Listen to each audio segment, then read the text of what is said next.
සුබ දවසක් අපගේ හිතවත් මාධ්‍ය හිතවතුනි මම ප්‍රියන්ත ලියනගේ සමස්ත ලංකා දේපළත්පත් කර ගැනීමේ වෘත්තිකයන්ගේ සංගමයේ ලේකම් අද දින මෙවන් වූ මාධ්‍ය හමුවක් පැවැත්වීමට තීරණය කරේ මේ වන විට රට පුරා යම්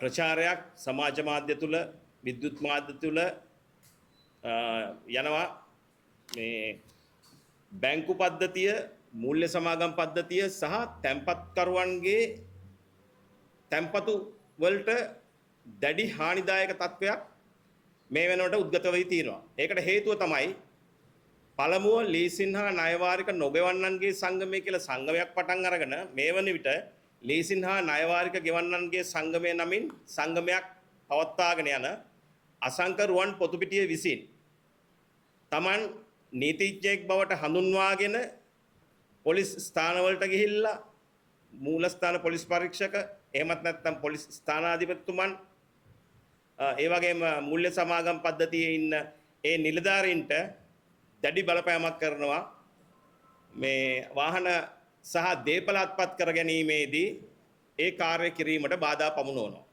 මේ රටේ මූල්‍ය සමාගම් පද්ධතිය බැංකු පද්ධතිය සහ තැන්පත්කරුවන්ගේ තැන්පතු සුරක්ෂිත වෙලා තියෙන්නේ මේ නැවත අය කර ගැනීම තුලින් තමයි මේ ක්ෂේත්‍රය රඳා පවතින්නේ. ඒතර මේකේ සමහරක් වෙලාවට අපේ අම්මා හෝ තාත්තා හෝ සහෝදරයෙක් හෝ යම් තැන්පතුවක් ඒ බැංකුවල තැන්පත් කරලා තියෙනවා නම් මූල්‍ය සමාගම් වල තැන්පත් කරලා තියෙනවා නම් ඒ දේවල් තමයි නැවත ලීසින් හෝ ණය වාරික ණය හැටියට මේ ඉන්න සමස්ත රටේ ජනතාවට දෙන්නේ. ඒතර මේ අය මේ ණය නොගෙවා හිටියොත් බැංකු පද්ධතිය කඩා වැටෙනවා, මූල්‍ය සමාගම් පද්ධතිය කඩා වැටෙනවා සහ තැන්පත්කරුවන්ගේ තැන්පතු වල තියෙන සුරක්ෂිතභාවය නැති වී යනවා.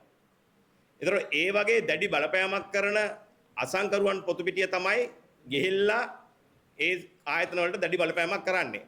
ඒතර අපි කියා හිටින්නේ එහෙම කරොත් එහෙම මේ රටේ වර්තමාන ජනාධිපති අනුර කුමාර දිසානායක මැතිතුමා මේ ගෙනියන මූල්‍ය තත්ත්වය ස්ථාවර කරගෙන මේ රට ඉදිරියට ගෙනියන්න දරන උත්සාහයට අකුල් හෙලීමක් තමයි මේ ලීසින් හා ණය වාරික නොගෙවන්නන්ගේ සංගමේ කට්ටිය කරන්නේ.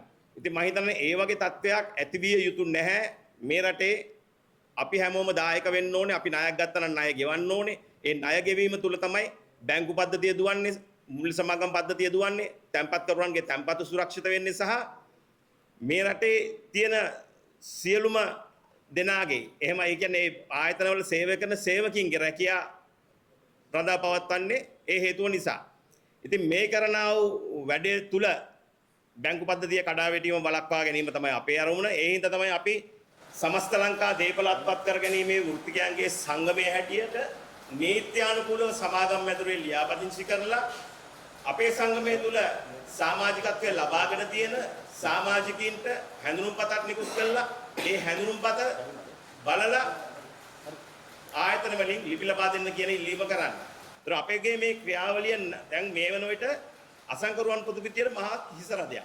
හේතුව තමයි එයා එක තැනක කියනවා චෞදතත් එක කරපු මාධ්‍ය සාකච්ඡාවකදී චෞදතුමාගෙන් අහනවා ඔබතුමාගේ අහන තියනවද ඇරියස්ද කියලා. එතුමා කියනවා නැහැයි කියලා. හැබැයි මම මාධ්‍යට ඇවිල්ලා වාහනවල අංකත් එක්ක රිචඩ් පීරිස් ආයතනයේ සහ වැලිබල් ෆිනෑන්ස් ආයතනයේ ලක්ෂ 220කට අධික මුදලක් ගෙවන්න තියෙද්දි ඒ ගෙවිහිම් පෑරහැරලා තියෙනකොට මම දැනුම් දීමක් කරා මාධ්‍ය තුලින් මෙන්න මේ අහවලා මේ විදිහට මේ ණය පැහැරහැරලා තියෙනවා. ඒ හින්දා මේ තියෙන දේවල් බොරු නම් මට විරුද්ධව නඩු දාන්න කියලා. එතුමා පසුව මට ලිපියක් වෙනවා එන්තර වාසියක් වෙනවා මිලියන 50ක වන්දියක් ඉල්ලලා මම එතුමාට අපහාස කරා බොරු කිව්වයි කියලා. මම එතුමාට මගේ ගුණවර්ධන නීතිඥ සමාගම හරහා ලිපියක් යවනවා මමත් මිලියන 100ක් මම මේ කියපු බොරු මේ කියපු දේවල් බොරු නම් මිලියන 100ක් වන්දිල්ලලා මම නඩු දානවා. ඔයාට මම මේ කියපු සේරම දේවල් ඇත්ත.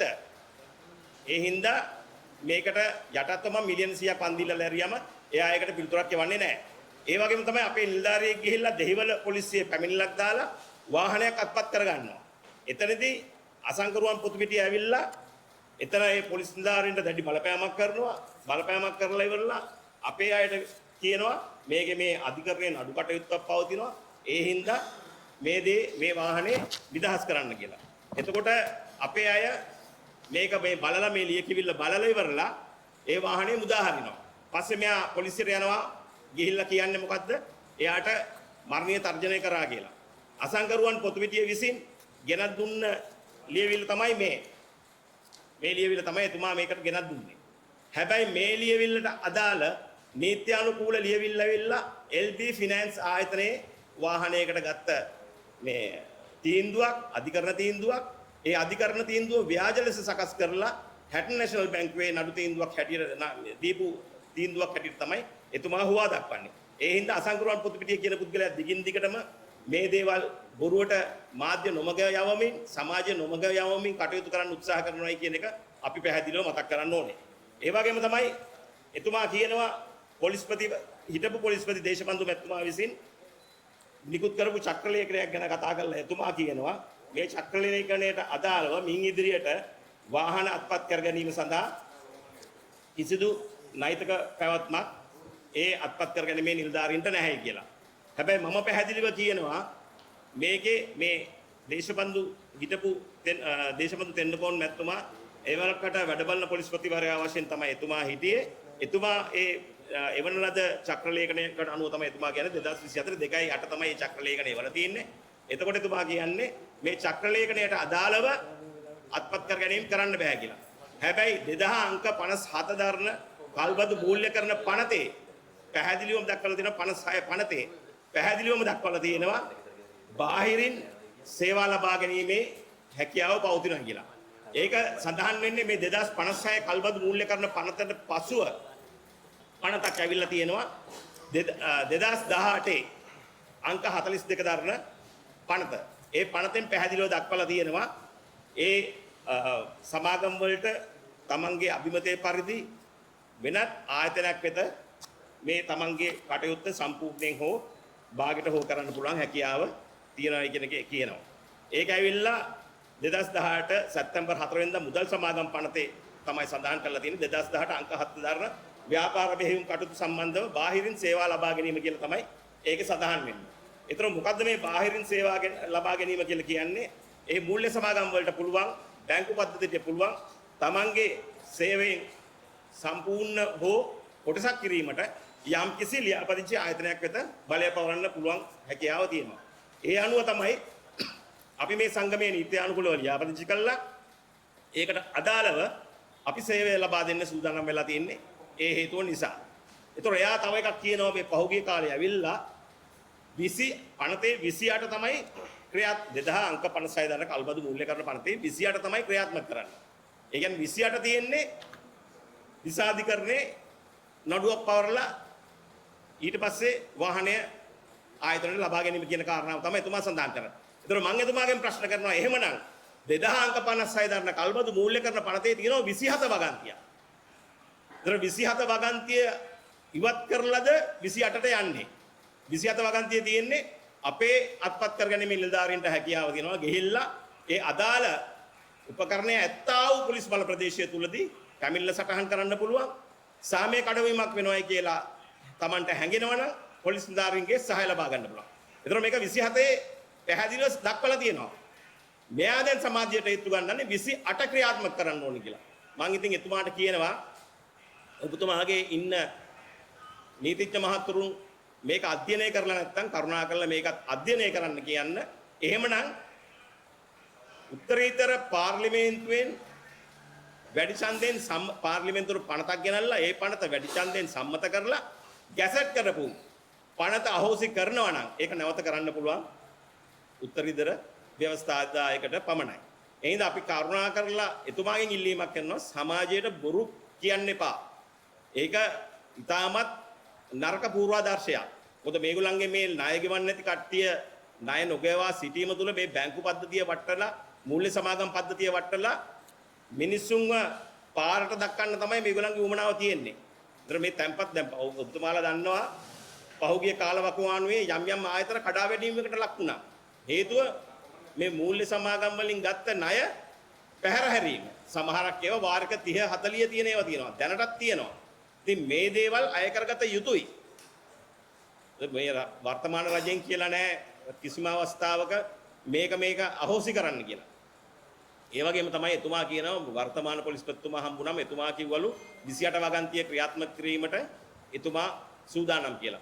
මම පොලිස්පතිතුමාටත් පැහැදිලිව මතක් කරනවා 27 වගන්තියක් තියෙනවා කල්බදු මූල්‍යකරණ පනතේ අංක 56 පනතේ 27 වෙනි වගන්තිය දක්වා තියෙන විදියට ඒ දේ ක්‍රියාත්මක කරගන්න අපේ නිලධාරීන්ට ඉඩ ප්‍රස්තාව ලබා දෙන්න මේ ඔබතුමාව ඈඳගෙන මේ කරන බොරුවට විරුද්ධව ඔබතුමා ක්‍රියාමාර්ගයක් ගනී කියලා බලාපොරොත්තු වෙනවා. ඒක හැකියක්මනින් කරලා සියලු පොලිස් ස්ථාන දැනුවත් කරන්න මේ අත්පත් කර ගැනීමේ නිලධාරීන්ගේ පැමිණිලි බාර ගන්න කියලා. එතුමා ඒ වගේම පැහැදිලිව දක්වලා තියෙනවා එක චක්‍රලේඛනයක 2025 ජනවාරි මාසේ නිකුත් කරපු චක්‍රලේඛනයේ පැහැදිලිව දක්වලා තියෙනවා සියලුම පොලිස් ස්ථාන වලට ලැබෙන සියලුම පැමිණිලි බාර ගන්න ඕනේ. ඒ පැමිණිලි බාර අරගෙන ඒ සඳහා අවශ්‍ය කටයුතු කරන්න ඕනේ කියන එක එතුමන් පැහැදිලිව දක්වලා තියෙනවා. සියලු පොලිස් ස්ථාන වලට චක්‍රලේඛනයක් එවලා තියෙනවා. ඒ චක්‍රලේඛනයට අනුව 2025 2.8 ඒකේ පැහැදිලිව කියනවා ඒ අනුව මින් ඉදිරියට පොලිස් ස්ථානය වෙත ලැබෙන කිසිදු පැමිණිල්ලක් බාර නොගෙන ප්‍රතික්ෂේප කළ බවට වාර්තා වුවහොත් ඊට අදාළ වගකිව යුතු නිලධාරියා සහ පොලිස් ස්ථානාධිපතිවරයා එරෙහිව විනය ක්‍රියාමාර්ග වලට අමතරව පොලිස් ආඥා පනතේ 82 ප්‍රතිපාදන අනුව අධිකරණ ක්‍රියාමාර්ග ගැනීමට හැකියාව පවතින බව වැඩිදුරටත් අවධානය කරමි. ඒතර යම්කිසි පොලිස් ස්ථානයක පොලිස් නිලධාරියෙක් පැමිණිල්ල බාර ගන්න බැහැ කිව්වොත් ඊට එරෙහිව අධිකරණ ක්‍රියාමාර්ග ගැනීමේ හැකියාව තියෙනවා. එහෙනම් අපි පොලිස් ස්ථාන වල ඉන්න මූලස්ථාන පොලිස් පරීක්ෂකවරුන් ස්ථානාධිපතිවරුන්ට කාරුණිකව කියා හිටිනවා අසංකරුවන් පොතු පිටිය කියන බොරුවට රැවටිලා ඔබතුමාලා අමාරුවේ වැටෙන්න එපා. එහෙම කිසිම සඳහනක් පැමිණිලි බාර ගන්න එපයි කියලා කිසිම සඳහනක් පොලිස් ස්ථාන වලින් නිකුත් කරලා නැහැ. ඒ වගේම තමයි එතුමා පෙනී හිටින්නේ නීතිඥවරයෙක් හැටියටනේ අසංකරුවන් පොතු පිටිය. හැබැයි එතුමා නීතිඥවරයෙක් නොවන බවට මම තහවුරු කරලා ශ්‍රී ලංකා නීතිඥ සංගමයෙන් වාර්තාවක් ඉල්ලුවා. හැබැයි ශ්‍රී ලංකා නීතිඥ සංගමයෙන් පැහැදිලි වෙනවා එතුමා නීතිඥයෙක් නෙවෙයි කියලා. දෙවනි වරටත් මම ලිපියකින් ඉල්ලනවා ඒ ඉල්ලන්නේ ශ්‍රී ලංකා නීතිඥ සංගමයෙන් ඒ ලිපියටත් 2025 පැහැදිලි කරලා වෙනවා එතුමා නීතිඥ සංගමයේ නීතිඥවරයෙක් වශයෙන් එල්ලයා පදිංචි වෙලා නැහැ කියලා. ඒතර මම වැඩි දුරටත් කරුණු විමසලා ශ්‍රේෂ්ඨාධිකරණයේ රෙජිස්ට්‍රාර්වරයාගෙන් කරුණු විමසීමක් කරනවා. ශ්‍රේෂ්ඨාධිකරණයේ රෙජිස්ට්‍රාර් තුමත් 2025 10 වෙනවා එතුමා නීතිඥවරයෙක් නෙවෙයි කියලා.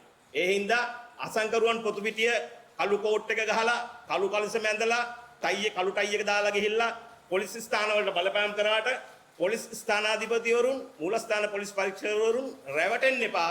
අසංකරුවන් පොතු පිටිය කියන්නේ සාමාන්‍ය පුද්ගලයෙක් පමණයි.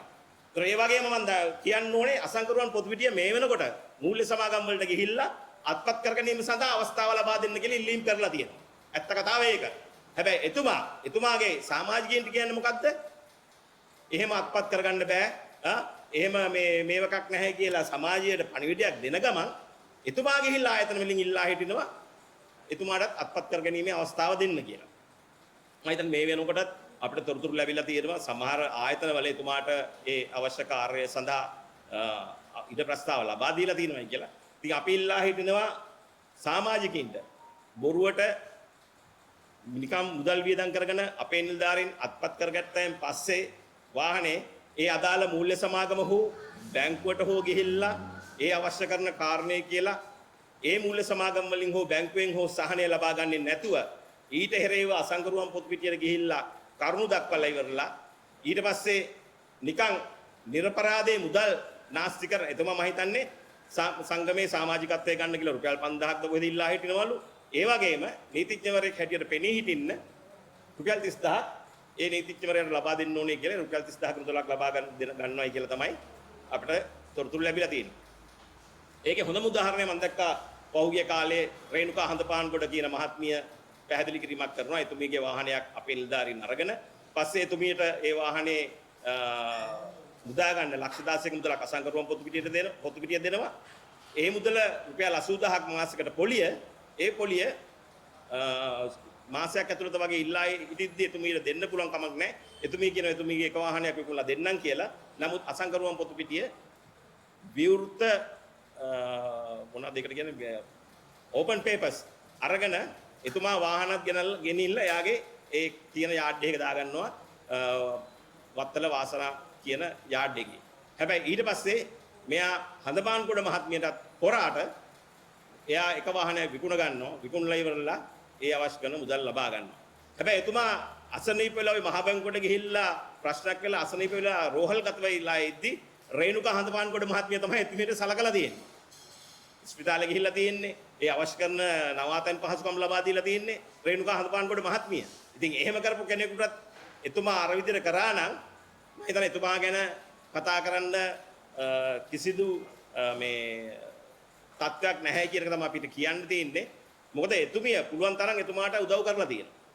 ඒ තියෙද්දිත් තමයි එතුමියව අමාරුවේ දාලා ඒ කටයුත්ත එයා කරගෙන තියෙන්නේ.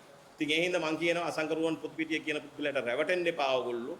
ඕගලන්ට මොනවා හරි ප්‍රශ්නක් තියෙනවා නම් කතා කරන්න. අපි එතුමියට පස්සේ සනස බැංකුවට කතා කරලා එතුමියට ඒ වාහනේට ගෙවාගෙන යන්න අවශ්‍ය ඊට ප්‍රස්තාව ලබා දුන්නා. ඒ වගේම අපි මේ වෙනකොට 29 දෙනෙකුට අපි ඊට ප්‍රස්තාව ලබා දීලා ඒගොල්ලන්ගේ වාහන වලට නැවත ගෙවාගෙන යන්න පුළුවන් වාතාවරණය ඒ මේ මිනිසුන්ට අපි ලබා දීලා තියෙනවා. ඒ හින්දා අපිට ඒවා පිළිබඳ තක්සේරුවක් අපි ළඟ තියෙනවා සහ වාර්තාවල් අපි ළඟ තියෙනවා. අපි ඉල්ලා හිටින්නේ මේ රටේ ඉන්න මේ අහිංසක මිනිසුන්ට අපි කියා හිටින්නේ හැම වෙලේම ඕගොල්ලෝ යම් දෙයක් කරනවා නම් අසංකරුවන් පොතු පිටිය ළඟට යන්න එපා. ගිහිල්ලා අමාරුවේ වැටෙන්න එපා. අපේ දුරකථන අංකය තියෙනවා 070යි 4යි 660යි 660. ඒ දුරකථන අංකයට අමුතුමත් දෙන්න. ඔබතුමාලාගේ ප්‍රශ්නේ කියන්න. අපිට ඒ අදාළ මූල්‍ය සමාගමත් එක්ක හෝ බැංකුවත් එක්ක සාකච්ඡා කරලා ඔබතුමාලාට ඒ අවශ්‍ය කරන සහනය ලබා දීමේ හැකියාව අපි සතුව පවතිනවා. අපි ඒ වෙනුවෙන් කිසිදු මුදලක් අය කරන්නේ නොමිලේ ඒ අවශ්‍ය සේවාව සපයන්න සූදානම් බව අපි මතක් කරන්න ඕනේ. ඒ හින්දා අපි මේ සේවාව ලබා දෙන පොරොන්දුව මත කියමින් මේ මාධ්‍ය සාකච්ඡාව මෙතනින් අවසන් කරනවා. ඔබතුමාලාට මොන හරි මාධ්‍ය අපේ සහෘදයන්ට මොන හරි ප්‍රශ්නයක් තියෙනවා නම් විමසීමක් කරන්න පුළුවන්. දැන් රාජ්‍ය බැංකු තියෙනවානේ. රාජ්‍ය බැංකු වලත් ඔය වගේ ණය අරගෙන විශාල ප්‍රමාණයේ ණය අරගෙන ඉන්නවා. ඒ ණය අරගෙන ඒවා පැහැර හරින අයගෙන් නැවත ඒවා අය කරගන්න ගියාම ඔය වගේම ප්‍රශ්නයක් ආවොත් ඒක රාජ්‍ය බැංකු වල තියෙන සම්පත් ටික නැති වෙනවා. ඒක රජයක් කොහොමද ඉදිරියට අරන් යන්නේ? නෑ ඒක තමයි මම කිව්වේ දැන්. මොකද මේක ඇවිල්ලා මේ රටේ දැන් ඇත්තරම් පසුගිය කාලේ ලොකු ප්‍රශ්න තිබ්බනේ. හැබැයි මේ වෙනකොට සමහර මූල්‍ය සමාගම් වැටිලා නේද? ඔබතුමාලාත් දන්නවනේ. ඒ වැටලා තියෙන්නේ ණය ගත්ත මිනිස්සු ණය ගෙවන්නේ නැහැ. ණය ගෙවීම පැහැර හැරිනවා. ඒකට හේතුව තමයි මේ අසංකරුවන් පොතු පිටිය මේ සමාජයට මුදාහරන බොරුව. එයා කියන්නේ එහෙම කරන්න බෑ මෙහෙමයි කියලා. හැබැයි මේ පනත්වල අනිවාර්යයෙන්ම සඳහන් වෙලා තියෙනවා මේ පනත්වල මේවා කරන්න ඕනේ ක්‍රමවේදය. එයා ඒක වහලා තමයි මිනිස්සුන්ට ඒත්තු ගන්නන්නේ. දැන් එයා කියන්නේ 2006 අංක 57 මේ 2007 අංක 56 දාලා කල්බදු කිව්ස්ම ගැන කියන්නේ. හැබැයි ඒක නෙමෙයි තියෙන්නේ. ඊට පස්සේ නිකුත් වෙච්ච මේ චක්‍රලේඛන තියෙනවා, ගැසට් තියෙනවා. ඒ අනුව තමයි මේ කරගෙන යන්නේ. එතකොට මෙතුමා මට මතකයි එක තැනකදී කියලා තිබ්බා මේ අපි ඇත්තටම අපිට ඔය දැන් ඔය පැමිණිලි අත්පත් කර ගැනීමේදී විශාල කරදර වලට මුණ පාන සිද්ධ වුණානේ. ඒ සිද්ධ වෙච්ච වෙලේ අපි ඇත්තටම මානව හිමිකම් කොමිසමට අපි ලිපියක් මගින් යොමු කරා මෙන්න මෙහෙමයි. මොකද ඒකේ කියලා දෙබ බදු ගැනුම් කරුවා එන්න ඕනේ මේක කරන්න කියලා. බදු දීමනාකරු එන්න ඕනේ පොලිසිය පැමිණිල්ල දාන්න කියලා. හැබැයි අපි මානව හිමිකම් කොමිසමට පැමිණිල්ලක් යොමු කරලා ඒ පැමිණිල්ලේදී අපි විමසා සිටියා මේක අපි පැහැදිලි කරන්න කියලා. එතකොට මේකේ අනිත් ආයතනය තමයි පොලිස් මූලස්ථානය. ඒතර ඔය දේශබන්දු තෙන්නකොන් මැතිතුමාට බලපාපු කාරණය තමයි දේශබන්දු තෙන්නකොන් මැතිතුමා කියනවා කෙලින්ම මේකේ දැන් අපි කරපු පැමිණිල්ලට අනුව ඉහත පැමිණිල්ල සම්බන්ධයෙන් අධ්‍යක්ෂ පොලිස් නීති කොට්ටාශය වෙතින් නියෝජ්‍ය පොලිස්පති නීති දිසාව විසින් ගත යුතු ක්‍රියාමාර්ග පිළිබඳ යෝජනා හා නිර්වචනයන් විමසා ඇත. එම විමසුමට අනුව මෙම පැමිණිල්ලට අදාළව ගත යුතු ක්‍රියාමාර්ග පිළිබඳ වාර්තාවක් ඉදිරිපත් කර ඇත. එකී පිළිතුරු හා බැඳි සංක්ෂිප්ත වාර්තාවක් ඔබ වෙත පහත ඉදිරිපත් කරමි. පූර්වගාමී පොලිස්පති විසින් 2021 1/31 දිනදී RTM 557 CRTM 357 යටතේ සියලු පොලිස් නිලධාරීන් වෙත පණිවිඩයන් නිකුත් කරමින් බදු දීමනාකරුවන්ගේ නියෝජිතයින්ගේ පැමිණිලි බාරගෙන කටයුතු කළ යුතු බවට දන්වා ඇත. ඒත් එක්කම කියනවා ඊට පස්සේ 2022 12/19 දින පූර්වගාමී පොලිස් විසින් RTM 481යි CRTM 314 මගින්ද පණිවිඩයක් සියලු පොලිස් නිලධාරීන් වෙත නිකුත් කරමින් බදු දීමනාකරුවන්ගේ නියෝජිතින්ගේ පැමිණිලි බාරගෙන කටයුතු කළ යුතු බවට දන්වා ඇත. ඒත් එක්කම දාලා තිනවා 2024 2/8 දින වර්තමාන මා විසින් RTM 203 213 CRTM 199 පණිවිඩය නිකුත් කර ඇත්තේ ඉහත දක්වා ඇති පණිවිඩයට අමතර නිලධාරීන් දැනුවත් කිරීමට වන අතර එම පණිවිඩයේ කිසිදු ස්ථානයක පෙර නිකුත් කර ඇති පණිවිඩ අවලංගු කර ඇති බවට සඳහනක් නොමැත. ඒතර ඒ ආකාරයෙන් කියලා තිනවා. ඒත් එක්කම ශ්‍රී ලංකා මහ බැංකුවෙන් කියලා තිනවා නියාමනයක් බලපත්‍රලාභී මුදල් සමාගම් හා විශේෂිත කල්බදු මූල්‍යකරණ සමාගම් කල්බදු මූල්‍යකරණ ගිවිසුමක් යටතේ ලබා දෙන ලද උපකරණයක සන්තකය ආපසු ලබා ගැනීම සඳහා නියෝජිතක යොදවා ගැනීම 2011 අංක 42 දරන මුදල් සමාගම් පනතින් මුදල් සමාගම් පනත හෝ කල්බදු මූල්‍යකරණ පනතින් හෝ වළක්වා නොමැත. ඉතින් මේ ආකාරයෙන් මේ ශ්‍රී ලංකා මහ බැංකුව පොලිස් මූලස්ථානයේ මේ ආකාරයෙන් පැහැදිලි නිර්වචනයක් ලබා දීලා තියෙද්දි තමයි අසංකරුවන් පොතුපිට සමාජයේ මේ වැරදි මත මුදාහරින්නේ. මේ ලංකාවේ තියෙන රාජ්‍ය බැංකු පද්ධතිය රැක ගන්න නම් එහි සේවකීන්ගේ සේවාවන් සුරක්ෂිත කරන්නත් එහි තැන්පත්කරුවන්ගේ තැන්පතු ආරක්ෂිතභාවය රැක ගන්නත් තමයි දේපලත් පත් කරගෙන නිලධාරීන් හැටියට අපි අපේ රාජකාරිය කරන්නේ. අපි මේ කරන රාජකාරිය තුලින් තමයි මේ බැංකු පද්ධතිය මූල්‍ය සමාගම් පද්ධතිය ආරක්ෂා වෙන්නේ. ඉතින් එහෙම නැතුනොත් වර්තමාන ජනාධිපති අනුර කුමාර දිසානායකට එතුමා මේ යන ගමන දීර්ඝ කාලීනව යන්න අපසුතාවයක් ඇති වෙයි. මොකද මේ බැංකු මේ රාජ්‍ය බැංකු ටික කඩා වැටෙනවා. ඉතින් ඒක වළක්වා ගන්න කියන ඉල්ලීමත් අපි කියනවා මේ පොතුපිටිය වගේ මිනිස්සුන්ගෙන් ආරක්ෂා වෙන්න කියන ඉල්ලීම අපි වර්තමාන ජනාධිපති අනුර කුමාර දිසානායක මැතිතුමාට කියනවා. එතකොට දැන් ඒගොල්ලෝගේ වීඩියෝ යනවනේ දැන් දේපල අත්පත් කරගන්න ගියාට පස්සේ මෙන්න අපේ අත්පත් කරගන්න එනවා කියලා වීඩියෝ දානවා. අත්පත් කරගන්න හේතුව කියන්නේ මම මෙච්චරක් සල්ලි අරන් තියෙනවා මං ගෙවලා නැහැ කියන හේතුව යන්නේ නැහැ. ඒ ගැන මොකද? ඕනේ ඒක හේතුව කියන්නේ නැහැ. ඇත්තටම දැන් මෙයා කරන්නේ මෙතන බිස්නස් එකක් මේ. දැන් මෙයා වැඩි නෙමෙයි ඔබතුමාට මම හොඳම උදාහරණයක් කියන රේණුකා හඳ පාන්ගොඩ මැතිණිය ඇවිල්ලා එතුමාට විරුද්ධව මේකේ කතා කරානේ. කතා කරාම එතුමියට විරුද්ධව පැමිණිල්ලක් දැම්මා. එතුමියගේ මේ ප්‍රකාශය සමාජ මාධ්‍ය තුල ප්‍රචාරණය වීම නිසා එතුමාට එතුමාගේ ගනුදෙනුකරුවන් නැති වුණයි කියලා. ඉතින් මිනිස්සු ඇත්ත දකින්නකොට ඇත්ත තේරුම් ගන්නකොට එයාගෙන් ඉවත් වෙනවා තමයි. ඉතින් ඒ හින්දා තමයි පස්සේ කාලයක් එයා නිහඬව හිටියේ. දැන් එතුමා හිතුවා දිගින් දිගටම අපිට පහර දෙනකොට අපි නිහඬ වෙයි කියලා. ඒ හිතපු හේතුව නිසා තමයි එයා දැන් නැවත කරලියට ඇවිල්ලා මේ වගේ බොරු ප්‍රචාර ගෙනියන්නේ. ඉතින් මම කියන්න ඕනේ මම සමස්ත ලංකා දේපල අත්පත් කර ගැනීම සංගමයේ ලේකම් දුරේ බාරගත්තේ මේ සියලු අනපනත් නීති රීති දැනගෙන තමයි. ඒතර මට සංගමයේ ලේකම්වරයා හැටියට සමාජයට බොරුවක් උදාහරින්න බෑ. ඉතින් ඒ හින්දා තමයි මම අද මේ සියලු කරුණු ඔප්පු කරන්න අවශ්‍ය කරන ලේඛන ටික ගෙනල්ලා මේ සමාජ මාධ්‍ය සහ විද්‍යුත් මාධ්‍ය මුද්‍රිත මාධ්‍යට ඇත්ත කතා කරේ. ඒ හේතුව නිසා මම හිතන්නේ ඔබතුමාලත් මේ වර්තමාන රජය අපි කවුරුත් කැමති නැහැ මේ අවස්ථාවේ මේ රට අස්ථාවර වෙනවට. අපිටත් ඕනේ මේ රට ස්ථාවර වෙලා ඉදිරියට ගමන් කරන්න. ඉතින් ඒ හින්දා තමයි අපි අපේ රාජකාරිය අපි නීත්‍යානුකූලව කරලා තියෙනවා. ඒ නීත්‍යානුකූලව කරපු දේ නිසා තමයි අපි කියන්නේ අපි මේ රජය පවතින ඕනම රජයක් එන ඕනම රජයකට අපි සහාය දෙනවා. මොකද ඒක අපේ යුතුයකමක්. මේ රට අස්ථාවර වෙන්න බෑ කිසිම හේතුවක් නිසාවත්. අපි යන්නේ බොරුකාරයෝ මේවෙන් ඉවත් වෙන්න ඕනේ. ඒතර සමාජයට මෙච්චර මුදලක් ගෙවන්න තියෙනවා කියන එක ඔබතුමා කිව්ව වගේ ඒ කාරණේ එන්නේ නැහැ. ඒක ගනුදෙනු කරුවා දන්නවා. හැබැයි දැන් අසංකරුවන් පොතුපිටියේගේ ලක්ෂ 220ක මුදල මට කලින් සාකච්ඡාව චම්තත් එක්ක කරද්දී යා කිව්වේ නෑ යාගේ කිසිම වාහනයක් මේ ලීසින් නෑ ඔක්කොම ගෙවලා අවසන් කියලා. හැබැයි මං ඊට පස්සේ ඇවිල්ලා වාහනවල අංකත් එක්ක කියනකොට එයාට කට උත්තර නෑ. ඉතින් ඒක තමයි එයා ඒ විදිහට තමයි මේ බොරුව මුදාහරින්නේ. ඉතින් ඒ හින්දා තමයි මං කියන්නේ ඒ වගේ මිනිස්සුන්ගෙන් අපි ආරක්ෂා වෙන්න ඕනේ. සමාජ මාධ්‍ය ගොඩක්ම ඇත්තටම රූපවාහිනී නාලිකාවල් බලන ඒකේ නිවුස් එක දැන් අපේ නිවුස් එක පොඩි කාලයක් යයි. හැබැයි සමාජ මාධ්‍ය තුල මේක දිගින් දිගටම සංසරණය වෙනකොට මිනිස්සු මේව බලන්න පෙළඹෙනවා. ඒ පෙළඹීම තුල මම හිතන්නේ ඉදිරියේදී එයාගේ ගනුදෙනු කරවන් එයාගෙන් ඈතට යයි. ඉතින් අපි කියන්නේ එයාත් එක්ක නොදැන හෝ සම්බන්ධ වෙලා ඉන්නවා නම් කවුරුන් හෝ ගනුදෙනු කරන කොට්ටාශයක් අපිට අර කියපු දුරකථන යමුතපට මේ ආමන්ත්‍රණය කරන්න අපි සූදානම් ඒ අය වෙනුවෙන් අපේ සහාය ලබා දෙන්න. දැන් ඒ වගේම තියෙන ප්‍රධාන ප්‍රශ්නයක් තමයි දැන් ඔබතුමාලා ওই දේපල අත් කරගන්න යෑමේදී ওই වාහන අත්පත් කරගන්න යෑමේදී සිදුවෙන පහර දීම් ජීවිතහානි සිද්ධ වෙනවා. දැන් ඒ සම්බන්ධයෙන් බලපව ගන්න ඕගොල්ලන්ගේ මුකුත් තියෙනවා. නෑ මෙහෙමයි. ඇත්තටම ඒක ඇවිල්ලා දැන් මම කිව්වනේ අපි නීත්‍යානුකූලව ලියාපදිංචි කරපු සංගමයක්. සමස්ත ලංකා දේපල අත්පත් කර ගැනීම සංගමයේ හැටියට. හැබැයි මේකේ අපි අපේ සමාජිකයන්ට විනය නීති මාලාවක් පනවලා තියෙනවා. හැබැයි කවුරුත් කියලා නැහැ උදේ 6යි හවස 6යි රාජකාරිය කරන්න කියලා. ඒ දේ කිව්වෙත් අපේ වැඩි හොඳට. මොකද රාත්‍රී කාර්යය කියලා වාහන අත්පත් කරගන්න ගියාම සමහරක් වෙලාවට හොරු කියලා හිතලා මරන්නත් පුළුවන් ගහලා. ඒ හින්දා අපි කියන්නේ ඒ දේ බලක්ව ගන්න තමයි අපි නියාමනයන් හැදුවේ මේ අත්පත් කරගැනීමේ සංගමය ආරම්භ කරලා අපි නීත්‍යානුකූල අපේ සංගමයේ හැඳුනුම්පතක් අපි නිකුත් කරලා තියෙනවා. අපි කියන්නේ ඒ සංගමයේ අපේ නීත්‍යානුකූල හැඳුනුම්පත බලන්න. හැඳුනුම්පත බලලා ඉවරලා ඒ අයට ඒ අවශ්‍ය විදිහට රාජකාරිය කරන්න ඉඩ දෙන්න. ඒක තමයි අපි ඉල්ලා හිටින්නේ. මොකද අපේ පොලිස් වාර්තාව, ග්‍රාමසේවක වාර්තාව බලලා ඉවරලා ඒගොල්ලන්ගේ සියලුම දේවල් තහවුරු කරගත්තයින් පස්සේ තමයි අපි ඒ අයට මේ හැඳුනුම්පත ලබා දෙන්නේ. ඒ කියන්නේ ඒගොල්ලෝ අපර අවසරයක් මත ඕගොල්ලන් කරන රැකියාව. රැකියාව. මොකද මේක තියෙනවා මේ රජයේ ව්‍යවස්ථාවෙත් තියෙනවා තමන් කැමති රැකියාවක් කිරීමේ අයිතිය. ඒ අනුව තමයි අපිට ලැබිලා තියෙන අයිතිය මත තමයි අපි මේ දේ කරන්නේ.